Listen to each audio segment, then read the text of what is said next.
views expressed on this program are those of the hosts, guests, and callers, and are not necessarily those of this station, its management, or other advertisers. You're listening to Transformation Talk Radio.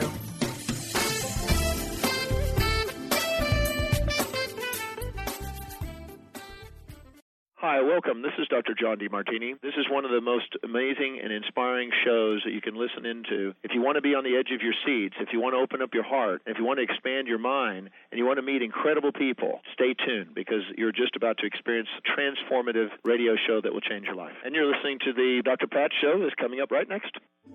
The following audio is via a Skype call. Welcome to the Dr. Pat Show. Talk radio to thrive by. Powerful, inspiring, and coming to you live, bringing you stories of people like you and me, busting through and living life full out. Get ready to dare to wonder what your life would be like if you knew you could not fail.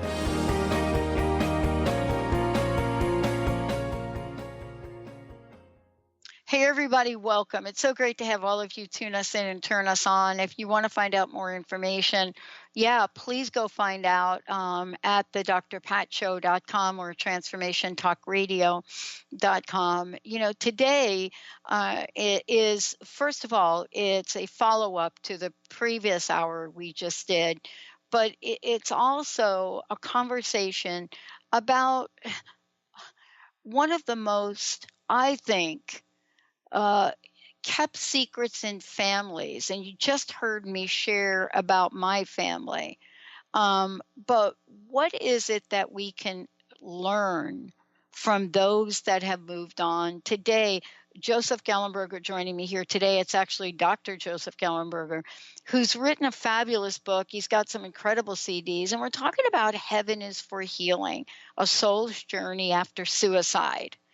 And, you know, what is it that we've come to believe? What are the myths around this?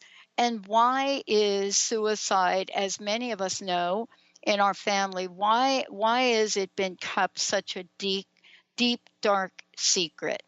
Well, joining me today, Dr. Joe is a clinical psychologist with over 30 years experience as a therapist. And, you know, in 1992, he began to investigate something very interesting, and you're going to hear him talk about it. But what is it that we now know, those of us that have stepped out into the psychology world, what are we now discovering about energy and consciousness? You know, what is it that's bringing the conversation now to the forefront so we get to look at healing and manifestation in a different way? And how about when we take it to a scientific level? We take it to a scientific level and we get to look at what we've learned about healing, about the soul's journey. We get to hear about what happens when we go through the loss, and what more importantly, what is it that we now know about the energy of creation and consciousness? Well, Dr. Joe has done all of the above. And when we look at what he's done, when we understand what he studied, when we understand what he's bringing to the forefront, then we can have a sense of what's possible as well in our own lives. Dr. Gallenberge, it's great to have you here. Welcome to the show. Thank you, Pat, Dr. Pat. It's my pleasure to be on the show with you. And Dr. Gallenberge, rather. Yeah, I've had you on the show before, and I know we've talked before. But what I'm really struck by is the conversation that seems to be coming to the forefront in modern day and age. Maybe it's because the number of suicides are so high. Maybe it's because we're not keeping them a secret anymore. Certainly, my mother's death was a secret, and the only way I knew about it was my stepmom kept some letters from her to my dad. What is your journey? What has it been like for you? And what is it about the darkness of this that is calling you forth to shed a little light? I guess I'll start with the last part of the question. When my brother committed suicide, which is about 25 years ago now, I got the call from the police, and then I had to call my parents. And it was one of the harder calls I've made in my life, of course, to tell my mom and dad that their son had died. And my mom immediately, I could hear her start keening in grief. And besides losing her son, she had to face, in her religious belief as Catholic, that now his soul would be in hell for all eternity. That's that heavy dark side you were talking about. And as I looked in research for the book, it looks like even in Roman times, people's families would be put in prison, their property would be confiscated. That continued into the Middle Ages.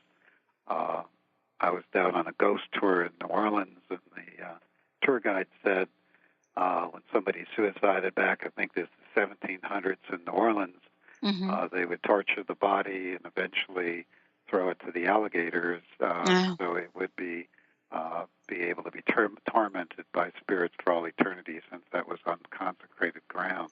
Right. So we have this very, suicide can be a bad thing, which it is, but I think we can begin to give up this idea of all eternity. There's punishment and those kind of things after an act like that. Pat, suicide covers a big range from I have 2 weeks to live with terminal cancer pain to, unfortunately, this kind of, I think last week we had an 8-year-old commit suicide after he was bullied. So impulsive acts like that if the person just hung around for a couple months, things would look different, to more like my brother's case. I don't know about your mom, but he had been under grinding depression and physical pain and difficulty in life for decades before finally getting too tired to go on. So one thing we got to be careful is not to make blanket judgments, and probably not judge at all, because we don't know from Earth perspective what really was going on. Yeah. I mean, for me, I can certainly read a few letters that my mom left and have a better sense of it, but we don't know. We don't know. And, you take us on a journey in this book. You take us through years of storytelling.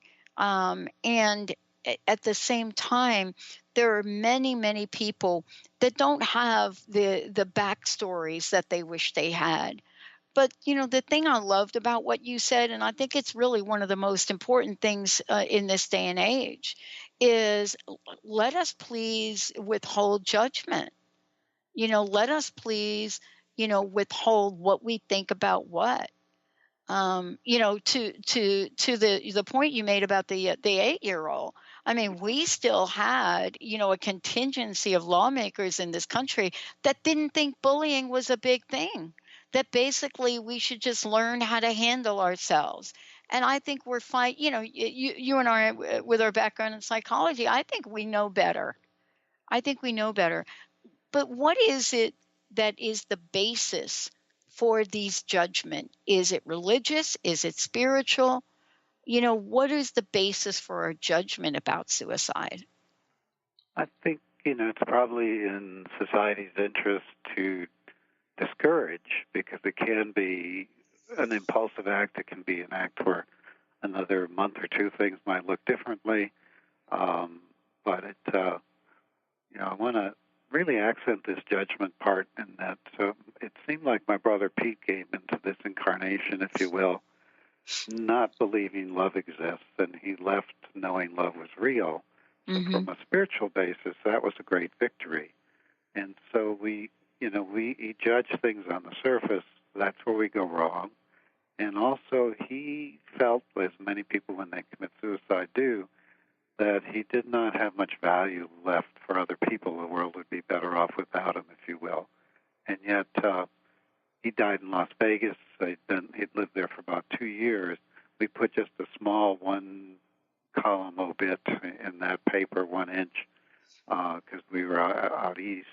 And people who were bank tellers and grocery store clerks sought us out and found us just to write letters about how much he meant to them. Yeah.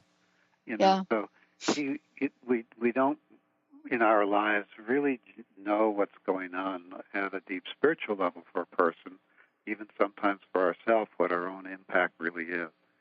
So if we can take the judgment out and substitute great compassion, I think we would be better off. And that's what I found when I connected with him initially after his death.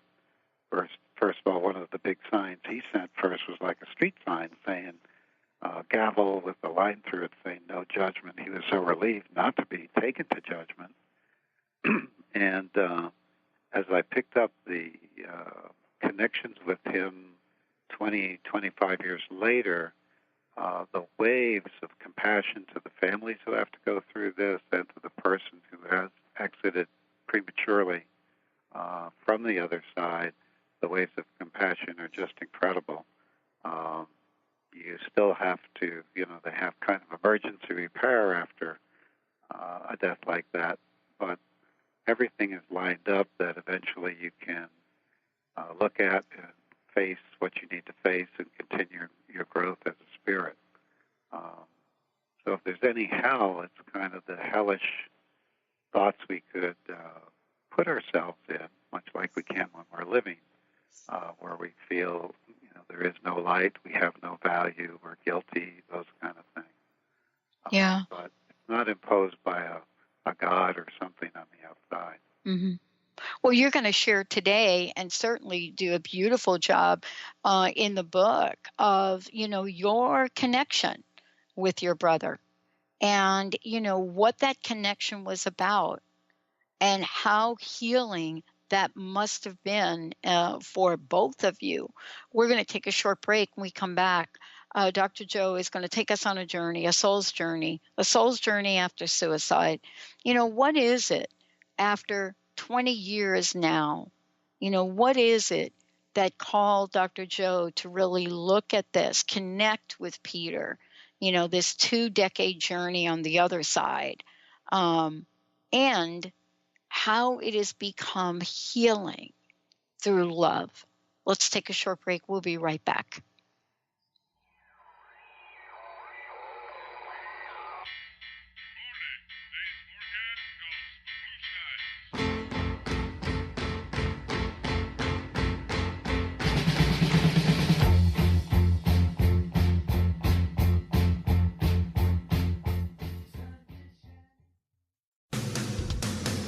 Transformation Talk Radio is dedicated to the education and awareness of Lyme disease. Hey, everybody. Welcome back to Lyme Talk Radio. I'm Dr. Pat, joined here by Dr. Nusheen Darvish. Dr. Pat Basili and Dr. Nusheen Darvish will be bringing the most innovative, groundbreaking information, research, treatment innovations, and stories from those it affects every day. I'm so excited to be talking about this. We have so much to share. Dr. Darvish and I are planning to do is connect the dots. People suffering with all sorts of chronic diseases, it's time. It is time for them to transform. Tune into Lyme Talk Radio and help keep our mission strong.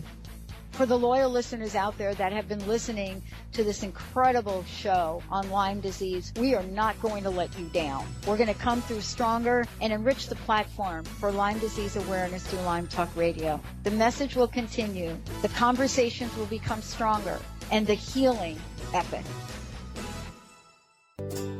Treat the body and expand the soul on June 1st with Lynn Brown. Imagine 3 days in a hand-built log home nestled in the Cascade Mountain. Activate the collaboration between the body and spirit and allow the accelerated connection as one of the most powerful ways to light up your cells, honor the body's needs in this all-inclusive event. Visit lynnmbrown.com or call 206-931-7356. Introducing the Lucid Planet, a digital gathering place featuring cutting-edge, high-vibrational content that will empower and inspire you to become the greatest version of yourself. Visit the Lucid Planet today to stimulate your mind, body, and soul as you connect with a global community of like-minded people. The Lucid Planet is edited by renowned psychologist and author Dr. Kelly Neff, who is here to help you cope with anxiety, connect to your higher purpose, uncover your true passions, and live your dreams. Dr. Kelly's fresh, compassionate perspective emphasizes growth, transformation, healing, and thriving. Even in the face of adversity, say goodbye to bad news and low vibrational media for good and become part of the larger collective of people working together to navigate the global shift of consciousness and transform the world from within. Join the planet, the Lucid Planet. Visit thelucidplanet.com. Welcome home. Tune in to the Psychic Professors Show, The Voices of Spirit Radio, with international medium and spirit artist Dr. Susan Barnes on Transformational Talk Radio, featuring a variety of spiritual topics such as psychic art, spiritualism, EVP, psychic development, and mediumship. This hit call-in show provides listeners with breakthrough wisdom to enliven and enlighten their lives. Visit spiritartgallery.net for show days and times.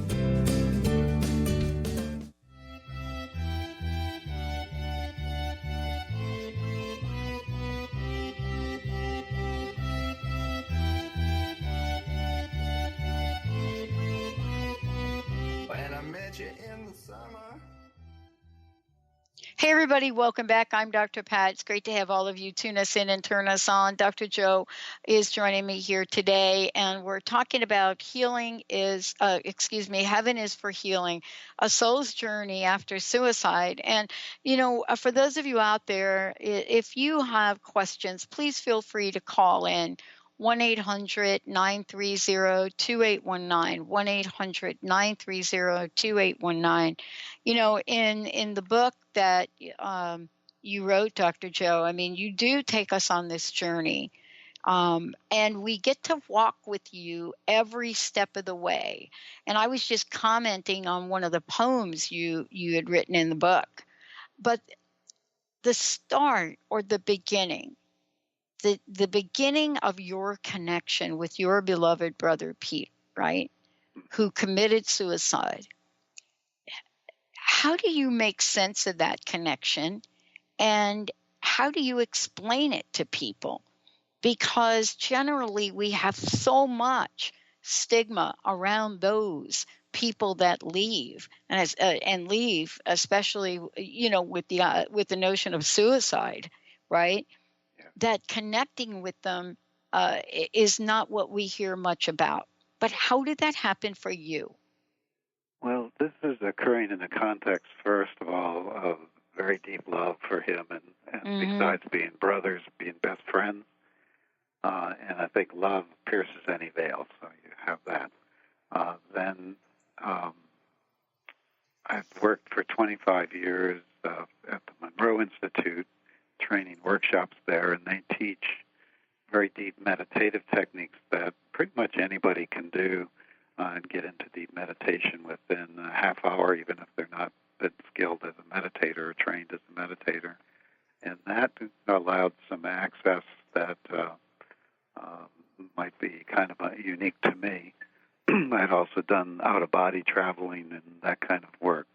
So when Pete died, initially, it was coincidentally after the first Monroe Institute program called Lifeline to deal with soul rescue. It was about 1 week after I'd been a participant in that. And that set me up pretty much to say, hey, let me go see if I could find him and see if we could be of help. Initially, other people helped a lot with that, because when you're in very deep grief, you're so agitated and your energy is so messed up, it's hard to meditate. But as I settled down, I knew some things. I knew that best to think of the person in their highest and finest, some essential quality of them, ask for contact, go clear the mind, get into your heart, and relax and open. And so doing that allowed, I think, some of the connections to be possible. I did use a very, I think, one of the best channelers in the world, somebody that can contact easily into spirit, Pam Hogan. And so her words and her connections with Pete are also in the book.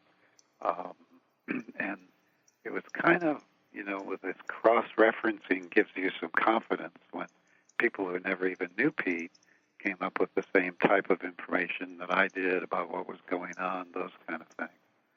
And the people around me, in terms of the explaining, like I'd mentioned, my mom had pretty strong Catholic beliefs. Yeah.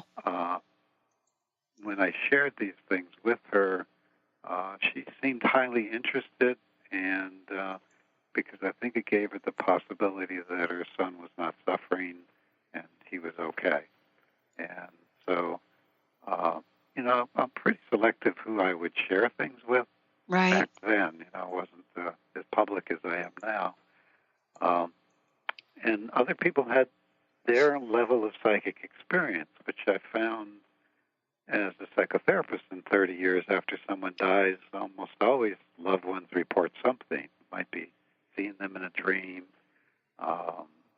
One of the things my other brother John had happened to him before he knew the news that day when he woke up, his pillow had blood on it. My brother had shot himself in the head in bed.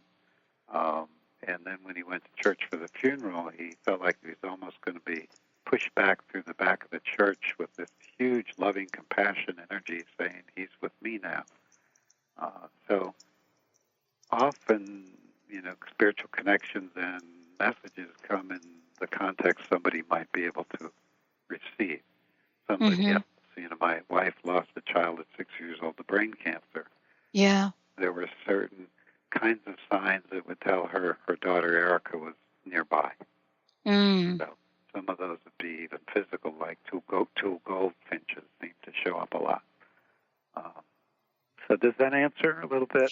Well, what I really love about this is, and I want to share it with our listeners, is there's so much open-ended in situations like this.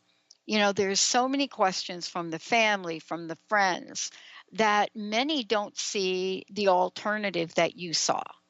And I think that's what today's show is about, and also what the book is about. It's really to shed some light on what is possible if, in fact, this is what happens in a family. And part of this, too, is your absolutely unwavering love that said, wait a minute, I'm not done with this. And, seeking out a way to connect, because that way of connecting and that connection you made, that became really the life changer, didn't it?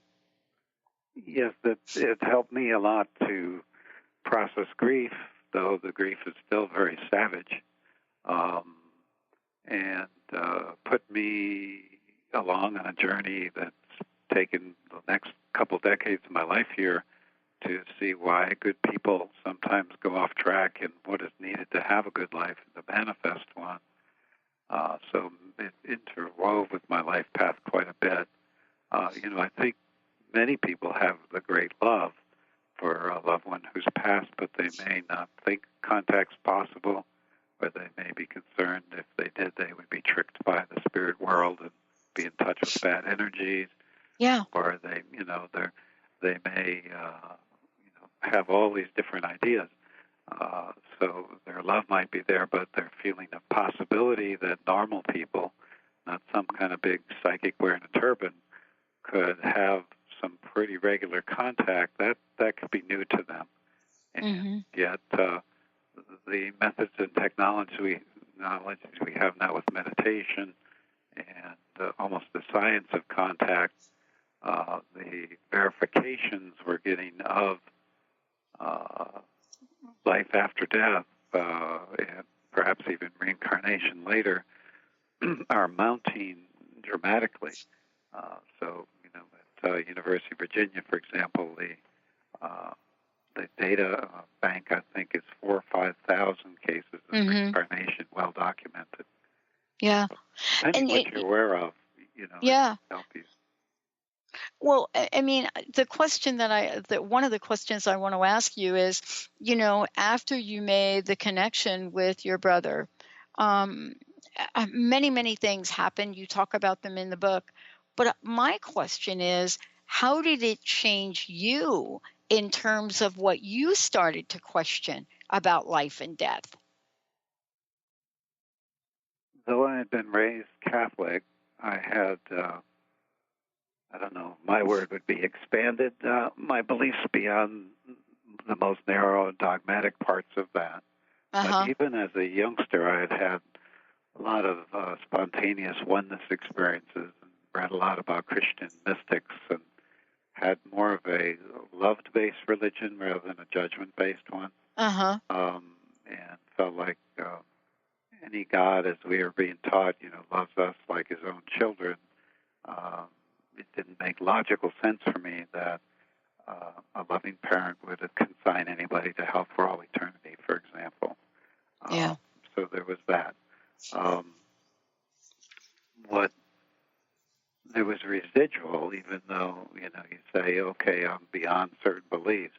It was very powerful to know at a deeper level that every experience we do is treasured, that there is no judgment there, that there's great compassion for us, and great respect for our life choices.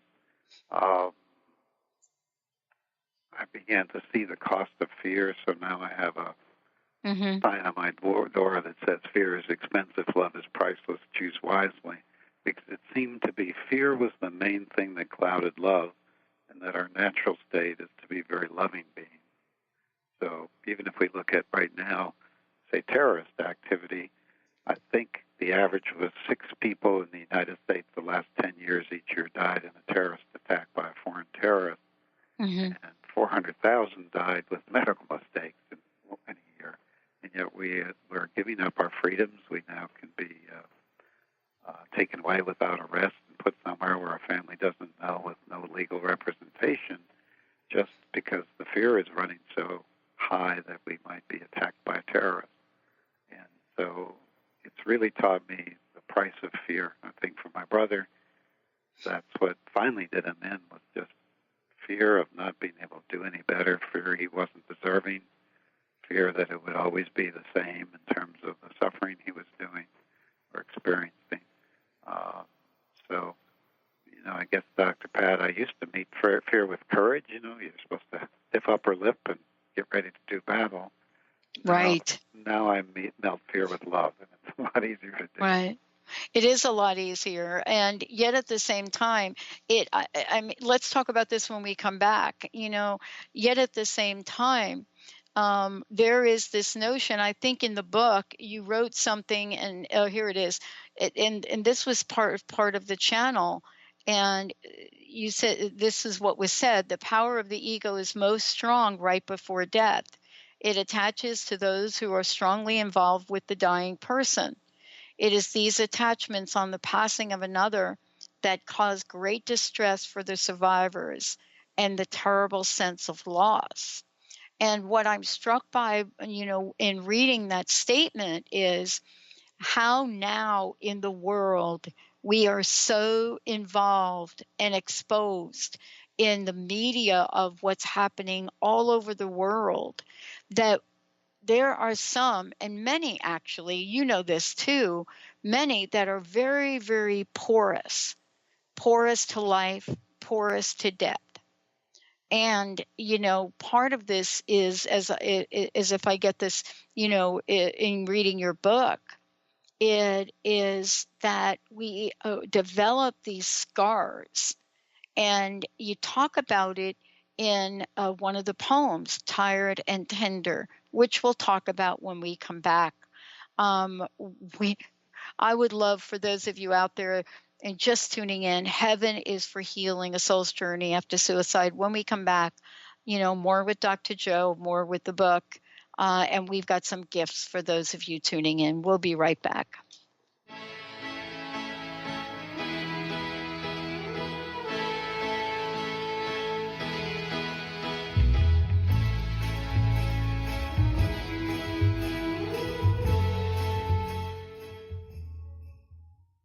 Tune in to the hit show Mouthing Off with Chef Rossi. Chef Rossi mouths off about different subjects in pursuit of breaking down walls and opening up your minds. She and Dr. Pat banter back and forth, taking from the headlines of the day on subjects that reach beyond what goes on in the world into your hearts. And go to theragingskillet.com to find out more and let Chef Rossi know what's on your mind. Wow. Hey, everyone. Welcome. Welcome to the Dr. Pat Show. This is Talk Radio to Thrive By. I'm telling you, I got to pinch myself some days, because when each of us gets called to do something that we so not thought was in our wheelhouse to do for a purpose that's so much greater than us, we get to show up and shine. If you would like to show up and shine on the Dr. Pat Show as a co-host or sponsor, send us an email to inspire@thedrpatshow.com.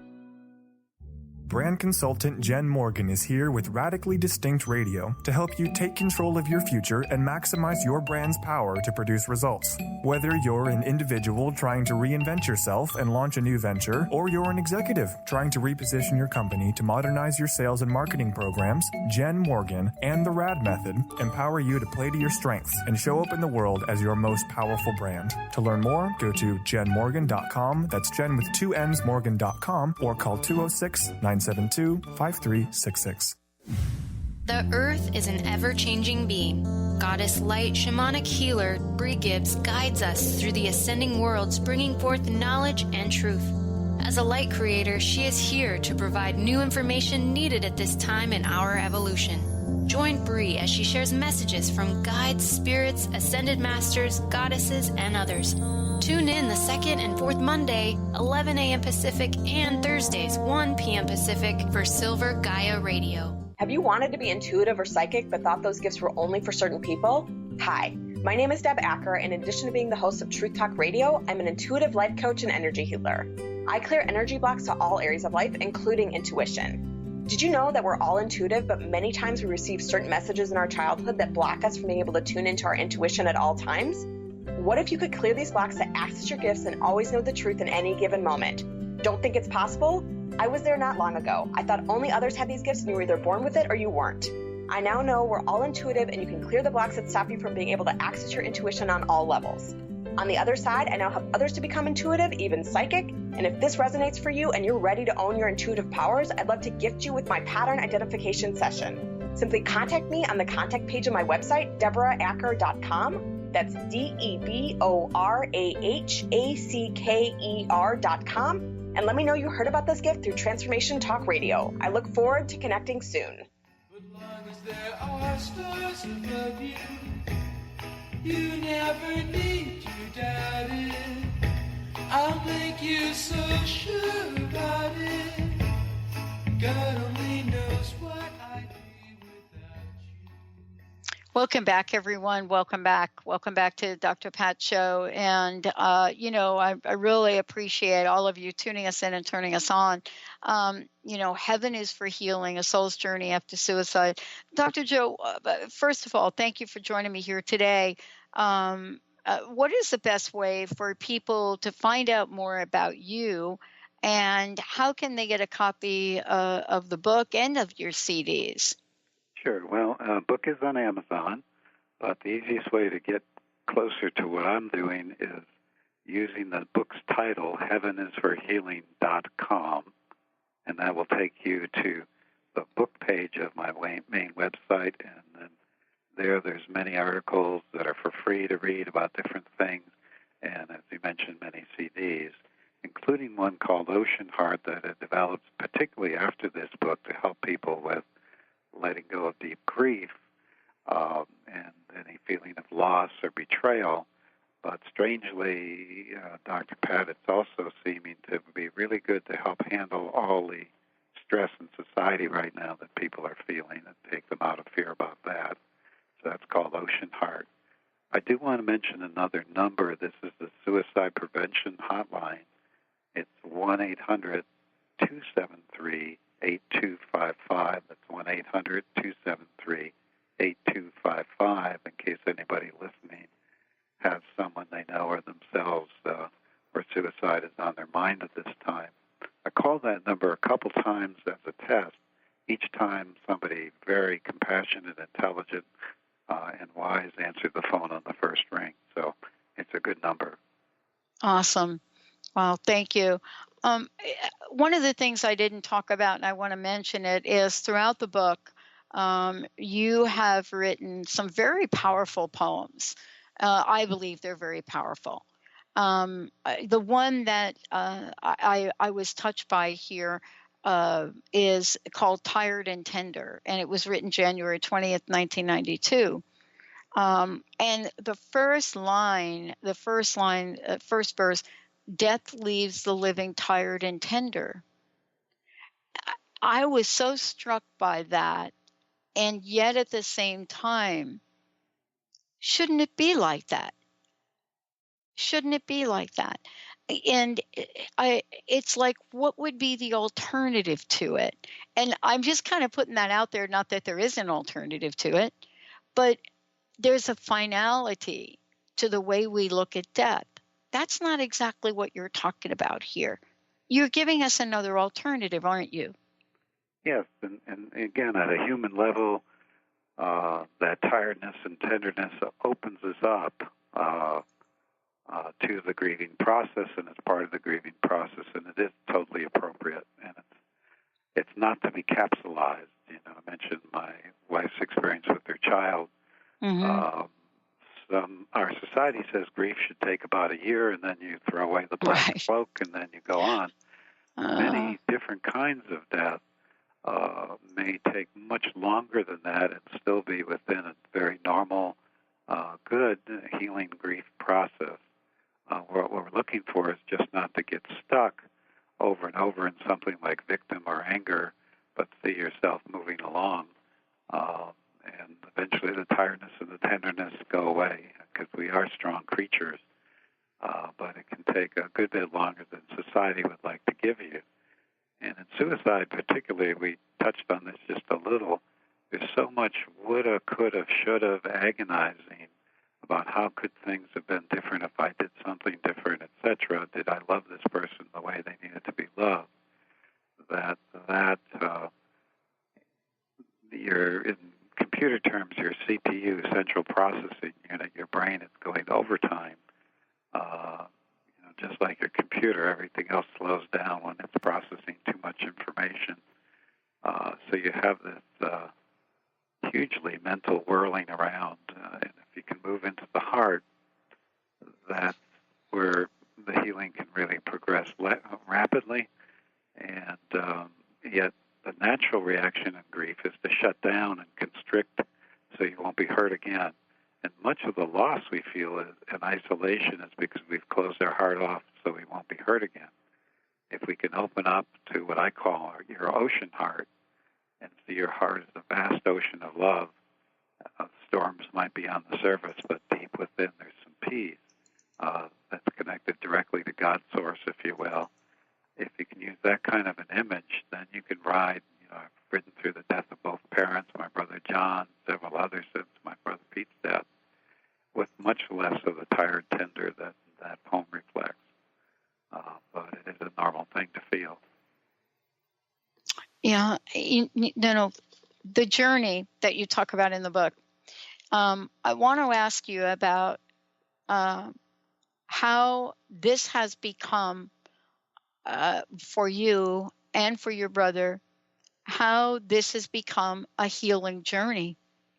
What aspects of it that, maybe the listener who hasn't read the book is wondering, wait a minute, how is heaven for healing? Where's the healing journey in this? Especially if people are in sorrow. Yeah, well, sorrow can be part of the healing. Yeah. On his point of view, as he left and settled down and rested and what have you, then for the last 25 years, there's learning about how his life would have been with different choices, why he's being held in great compassion. He wanted to kind of come back into physical life, say, knowing what I know now, and they said, hey, why don't you just park yourself on the observation plane, they called it for a while, so he could see how other people handled the real difficulties in life. Then almost a classroom-like situation to learn how, almost on a biochemical basis, love works, masculine energy, feminine energy work, much learning, and then eventually beginning to meet with guides and counselors to plan a new life that would take his learning further.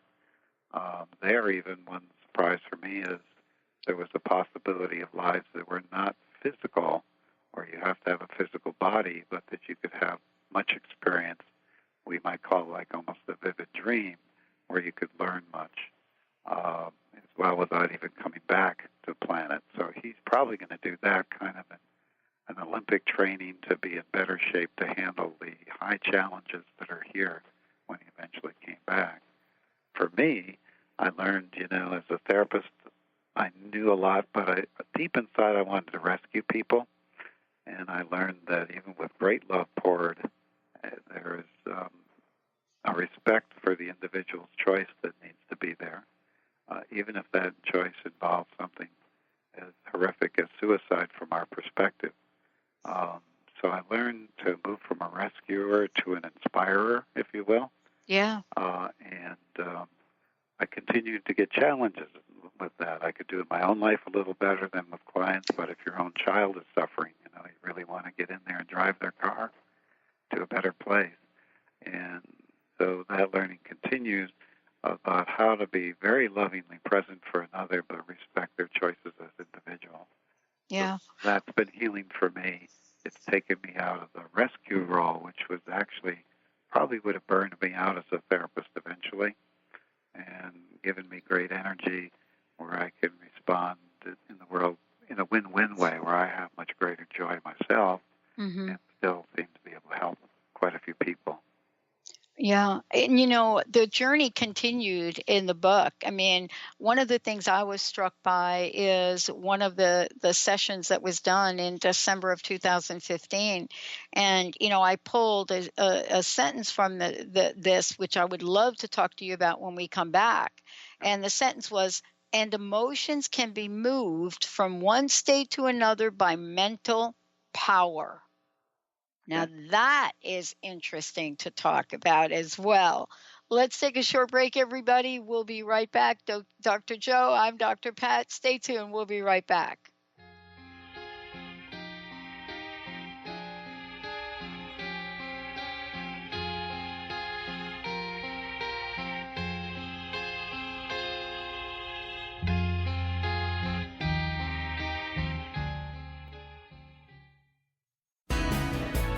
Do you ever feel as if you're working twice as hard but only getting half as far?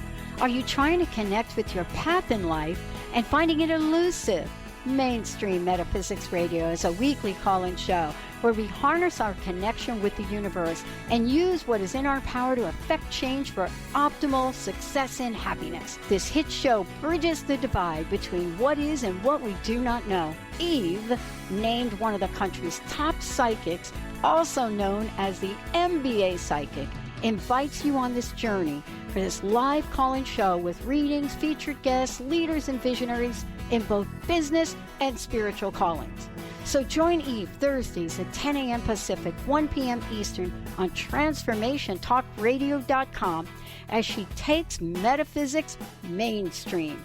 For more information about Eve, visit ldquolove.com. That's ldquolove.com. Are you tired of being bloated and nauseous? Hi, I'm Mary Jane Mack. Did you know eating unhealthy foods eventually leads to an unhealthy digestive system?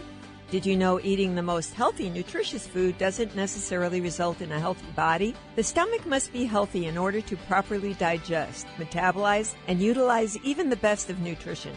Without proper digestion from the stomach through the intestinal tract, the nutritious value is not absorbed, and the improperly digested food can be more toxic to your body than helpful. You can be doing all the right things and getting all the wrong results. In fact, other organs may also be interfering with your stomach's ability to digest. Contact us today for your appointment at 888-777-4232. That's 888-777-4232. Or visit us at maryjanemack.com. Thrive is what we experience when our mind, body, and soul operate as one. When we thrive, we excel on all levels.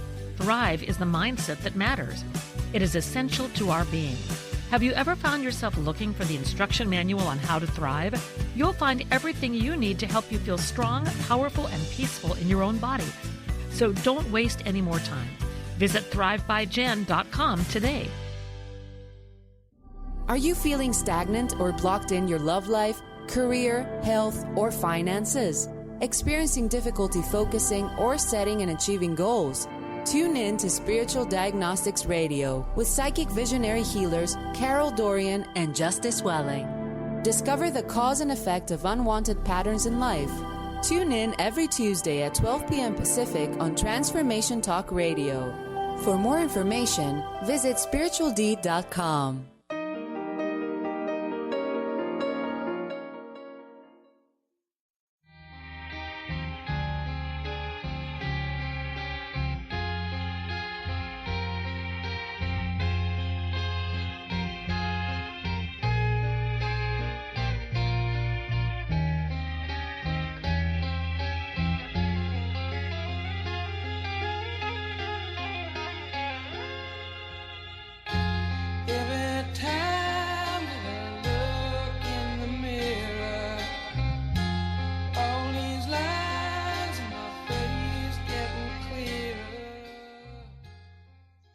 Hey, everybody. It is so great to be connecting with all of you. Benny, I love that song. Did you go a little old school on me with that right Just there? a hair, not too far back.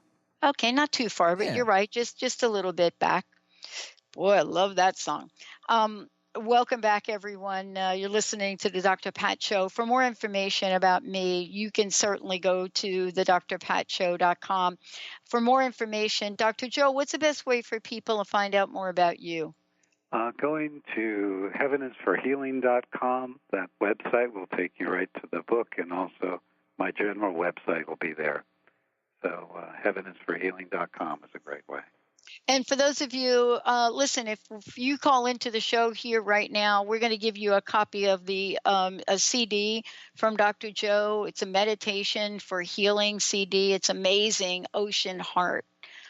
So give us a call, 1-800-930-2819. Okay, so as I said, Dr. Joe, the journey continued. And as I got towards the later part of the book, I came across, a channel message. And I hung on this sentence, and emotions can be moved from one state to another by mental power. And I really thought about that, and I thought back on my life. That is a sentence, that little point that's made there is a point with a punch. How did that come up in the challenge, if you could share? And what are your thoughts on that? Yeah, so it came up, and my brother Pete was reflecting that while here, negative emotions can seem interminable and things can seem so intense, but from his perspective on the other side, this is like a blink of the eye. So he could see emotions being very powerful, but very short-acting, really, and that he was beginning to understand that our perspective, how we chose to look at a situation, would change a good bit how we experience the situation. So if we went into righteousness and victim, for example, we could perpetuate thoughts that would keep us feeling injured.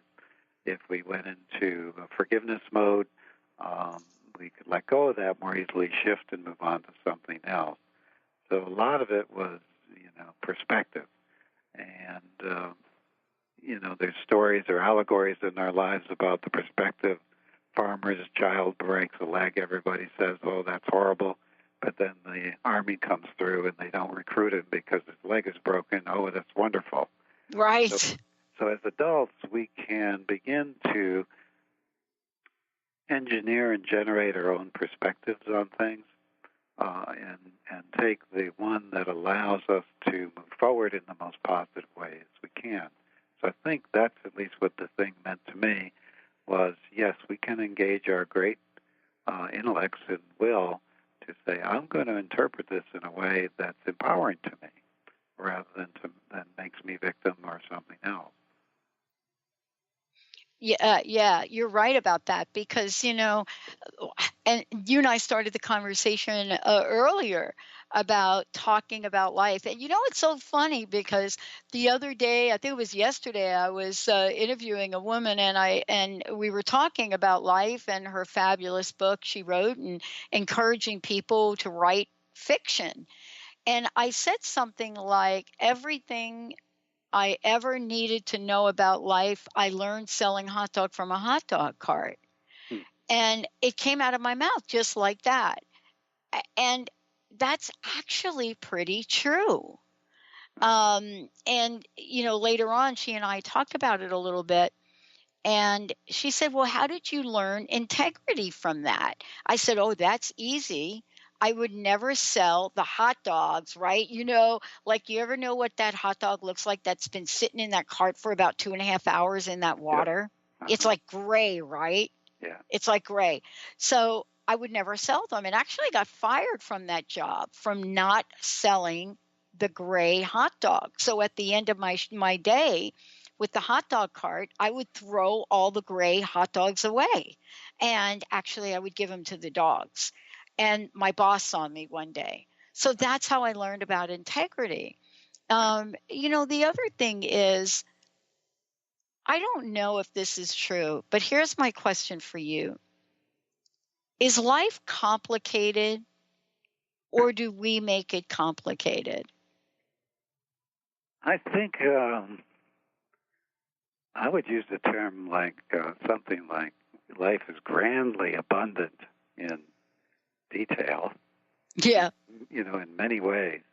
But in terms of things that could be our compass in life that we could set sail to and get where we want to go, there I think it does simply boil down to vote for love over fear, and some things like that are pretty simple to remember and maybe hard to practice, but can be great guideposts for us. Like your hot dogs idea. If you live your life under the principles you do unto others as you'd have them do unto you, blessed are the merciful. Yeah. Those kind of things, you could probably write a great life guide on the back of your hand. Yeah. Yeah. Wow. Well, first of all, again, let me thank you for today. Let me thank you for the journey that you've enabled us to join you in and be part of. There's so much wisdom in what's written here. I know we didn't even cover it all. I mean, there were so many things I had underlined in here, so many comments, so many things that were said by Pete. It's amazing how the voice of someone that we believe to have been gone can ring true. And I want to ask you one last question about that. Sure. What is it that you've learned from this experience? What is the most important thing that you want to share about your journey, your lessons here? I think it's given me a complete knowing that all death, no matter what form, leads to light or can lead to light. Mm-hmm. And that every drop of experience we have is treasured. And that it's absolutely wonderful over there. And don't worry, we'll get there. So stay here, because when thought of the right way, with having the correct reaction to life here, even things we consider very painful here, there's such incredible beauty and learning and ability to love here that life on planet Earth is a great gift, even though it can be challenging. Thank you so much for today. Again, one more time, if you would, please let us know the best way to find out more about you. Sure. Going to heavenisforhealing.com will take you to the book, which all the books I sell are signed, and also all these other products like Ocean Heart CD that we've mentioned. And there's lots of information on that website in general that I think you'll find helpful. heavenisforhealing.com. I love it. Thank you so much for today. And personal message, what would you like to leave us with here, Dr. Joe? I hope everybody today opens their heart a little more, and maybe with that idea of ocean heart, can feel that doing so makes them stronger, not weaker. That makes them less vulnerable and more in touch with spirit. Oh, it's beautiful. Yeah. Thank you all for tuning us in, turning us on. And, one of the things I love is that I get to be in the presence of all of you so that hopefully something you hear today, something maybe you've seen today in our Facebook Live video will help you create the most amazing, amazing life, the life you truly desire. We'll see you next time.